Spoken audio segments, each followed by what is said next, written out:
السلام علیکم خواتین و حضرات، دیکھتے ہیں حسب حال. میں ہوں آپ کا میزبان جنید سلیم اور شو میں میرے ساتھ شامل ہیں ناجیہ اور ہم سب کو بہت عزیزی. آج سب سے پہلے ہم بات کریں گے شہروں میں تیزی سے پھیلتے سود خور مافیا کے نیٹ ورک پر. اوئے ہوئے ہوئے ہوئے ہوئے، یہ کیا ظلم چھیڑ دیا تم نے. یہ تو اس قسم کا پھیل گیا ہوا ہمارے پورے ملک میں یہ کام کہ میں حیران ہوتا ہوں کہ یار کو پوچھنے کچھنے والا ہی نہیں، کو روکنے ٹوکنے والا ہی نہیں. اور اتی سے زیادہ دنیا کھجڑ ہو رہی ہے بیچاری اسی کام میں. قرضہ لے لیا ہوا ہے اور سیاپا پڑا ہوا ہے، قسطیں اتر. بھائی قرضہ ظاہر ہے لے گئی وہ بیچارہ جو مر رہا بھوکا، جس کے پاس نہیں ہے پیسے. اس مافیا کا جو اصل معاملہ ہے وہ یہی ہے کہ یہ غریب لوگوں کی مجبوری سے اس قدر مہارت سے فائدہ اٹھاتے ہیں کہ انہیں خود اندازہ نہیں ہوتا کہ وہ کس وقت اور کس طرح ان کے چنگل میں پھنس گئے.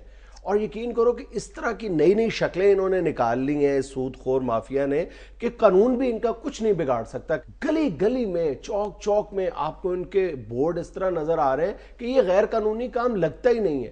بالکل یہ کھلے عام اللیگل پیرلل بینکنگ ہے. سر اگر یہ اللیگل ہے تو یہ گلی گلی میں کس طرح ہو رہا ہے؟ 100% اللیگل ہے، کوئی قانونی حیثیت نہیں ہے. لیکن ممکن یہ کاروبار اس لیے ہے، یہ اپنا جو انہوں نے پورا ایک نیٹ ورک بنا لیا ہے صرف اس وجہ سے کہ ان لوگوں کو مقامی پولیس کی جو ہے وہ پوری طرح سرپرستی حاصل ہوتی ہے. کچھ نہیں کہتی، وہ پوری طرح اس سارے دھندے میں جو پولیس اور یہ جو سود خور مافیا ہے انہوں نے ہاتھ ملائے ہوتے ہیں اور ایک دوسرے کے ساتھ مل کر یہ کاروبار کرتے ہیں اور کوئی ان کا کچھ نہیں بگاڑ سکتا.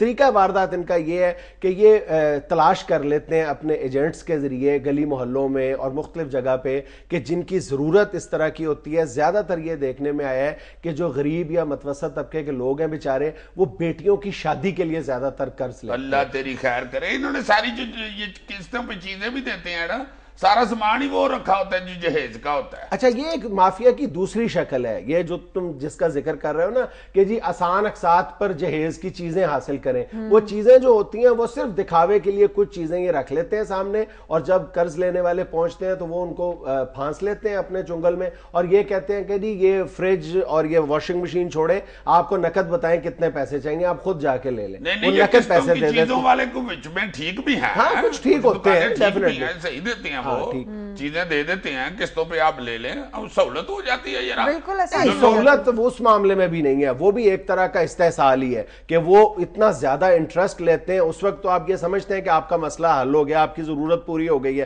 بعد میں وہ اس طرح آپ کی گردن پر اپنا انگوٹھا رکھ لیتے ہیں کہ آپ کی زندگی آرام ہو جاتی ہے. یا تو جو بندہ فریج بیچارہ جس کی ضرورت ہے وہ فریج اکٹھے پیسے کر کے نہیں لے سکتا تو وہ ساتھ والوں کا دروازہ کھڑکا کے فریج لے کے نکل جائے گا. میں یہ کہہ رہا ہوں کہ ظاہر ہے کہ وہ گھر آ کے زبردستی تو نہیں دیکھے جاتے نا لوگ، ظاہر ہے ان سے اپنی ضرورت پوری کرتے ہیں. یہ جو دلیل ہے یہ تو پیسے کے معاملے میں بھی دی جا سکتی ہے نا کہ پیسے کی ضرورت جس بیچارے کو ہوتی ہے وہی ان کے چنگل میں پھنستا ہے. اسی طرح ان چیزوں کی جو ضرورت ہے، اگر وہ 10,000 روپے کا ریفریجریٹر ہے تو یہ کم از کم جو ہے 16, 17, 18,000 روپے تک اس کو وہ دیتے ہیں. اتنا زیادہ جو اس پہ انٹرسٹ لیا جاتا ہے، یہ استحصال کی دوسری شکل ہے. اور کیا یار مگر جس بندے کی ضرورت ہے وہ بیچارہ لے آتا ہے. اگر وہ اتنے جگہ ہوتا ہے کہ قسط دے سکتا ہے تو دیتا رہتا ہے، اخیر فریج اس کا ہو ہی جاتا ہے نا. ہاں بس یہی مصیبت ہے نا کہ اصل مسئلہ یہی ہے کہ مجبوری سے فائدہ اٹھاتے ہیں. اور یہ جو گلی گلی پھیلا ہوا یہ جو نیٹ ورک ہے، یہ جو پیسے دیتا ہے، یہ بھی اسی مجبوری سے فائدہ اٹھاتا ہے. سمپلی یہ 1 لاکھ روپے اگر وہ دے دیتے ہیں تو اس پہ یہ جو ہے 10,000 روپے سے لے کر 12,000 روپے تک ماہانہ انٹرسٹ ہے. ہر مہینے اس کو صرف سود کی مد میں 1 لاکھ روپے پر 10 سے 12,000 روپے دینے پڑتے ہیں. اس کی زیادہ مصیبت کیا ہے؟ اگر بندہ بیچارہ نہیں نہ دے پاتا تو وہ پھر کسی اور سے سود لے کے اس کے پیسے دیتا ہے، پھر وہ اس کے سیاپے میں پھنس جاتا ہے، پھر کسی اور سے سود لے ساری زندگی بیچارہ کھجڑی ہوتا رہتا ہے، خیر فوت ہونا پڑتا ہے اسے. بالکل یہی معاملہ ہے. وہ اس طرح پھنستا ہے، اس طرح پھنستا ہے، اس دلدل میں پھنس جاتا ہے کہ اس سے نکلنے کا اس کو کوئی راستہ ہی سجائی نہیں دیتا. ہر مہینے ایک دن بھی اگر کوئی لیٹ ہو گیا ہے اس سود کی ادائیگی میں اور اصل جو رقم ہے اس کی ادائیگی میں واپس کرنے میں، تو جو اگلے مہینے کا ہے اس طرح کا انہوں نے کمپلیکیٹڈ فارمولا بنایا ہوتا ہے جو لوگ آپ کو سود دیتے ہیں کہ اس سے نکلنا پھر اس کی ادائیگی بھی ممکن نہیں ہے. میں اسی لاہور شہر میں ایک ایسے شخص کو جانتا ہوں جو بہت بڑا پولیٹیشن تھا بیچارہ. اس نے کوئی 2 کروڑ روپے انہی لوگوں سے قرض لیا ہے.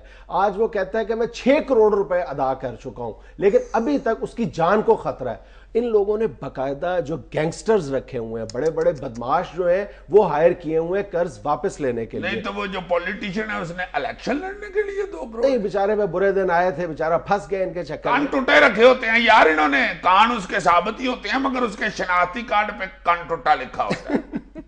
یا بڑی بڑی ظلم کی داستان ہے. یہ ہڈیارہ برکی میں 2 واقعات اس طرح کے پیش آ چکے ہیں کہ پورے خاندان سمیت خودکشی کر لی ہے لوگوں نے. یار یہ جو غریب مسکین لوگ بیچارے اس طرح پھنس جاتے ہیں نا اپنی ضرورت کے تحت کسی قرضے میں, اللہ معاف کرے, ان پہ تو بڑا ہی ترس آتا ہے. بیچارے اس قدر بری طرح پھنستے ہیں کہ کوئی قانون بھی ان کی اگر مدد کرنا چاہے تو اس کے بعد جب وہ قرض ایک دفعہ لے لیتے ہیں قانون بھی ان کے لیے کچھ نہیں کر سکتا, کیونکہ یہی جو سود خور مافیا ہے یہ اس بری طرح انہیں پھنساتا ہے.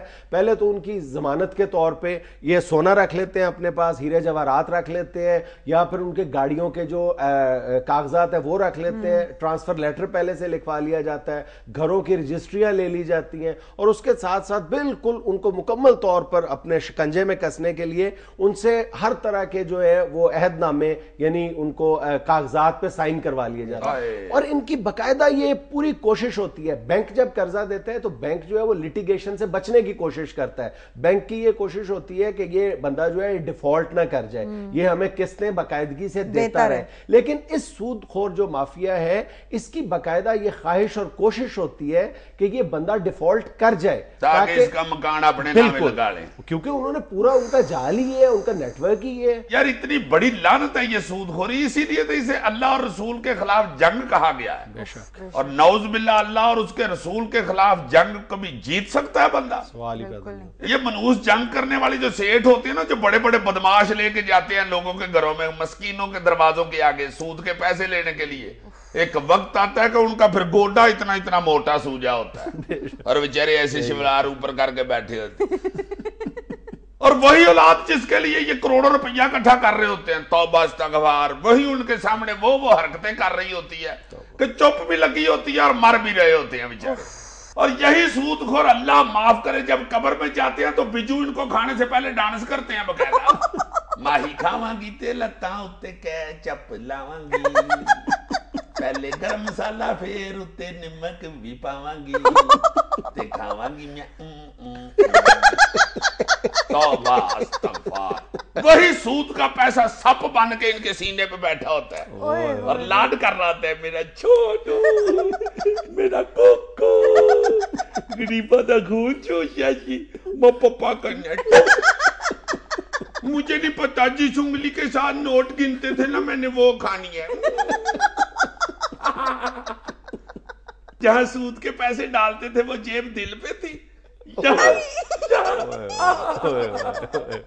اور جس اولاد کے لیے ساری زندگی وہ سود کے پیسے اکٹھے کرتا رہتا ہے وہ پتر جیل میں بیٹھ کے اپنی سٹوریاں سنا رہا ہوتا ہے قیدی کو, میں اس جیل میں ہوں, بڑے بھائی جان تو کوٹ لکھپت میں ہیں, ان سے بڑے اڈیالہ جیل ہے پنڈی ہے وہ, جو سب سے بڑے ہیں وہ تو اب ہسپتال پہنچ گئے ہوئے ہیں. ڈیڈی بہت ہو گئے میں, ڈیڈی میں نے گولی ماری تھی, اب صبح مجھے پھانسی ہے, بس دعا کرنا زیادہ درد نہ ہو, بس دعا کرنا زیادہ درد نہ ہو بس. ناظرین یہاں ہم لیتے ہیں ایک چھوٹا سا وقفہ, ہمارے ساتھ رہیے گا. یار یہ پھانسی میں باقی بندہ مر جاتا ہے. اللہ سے خیر مانگو.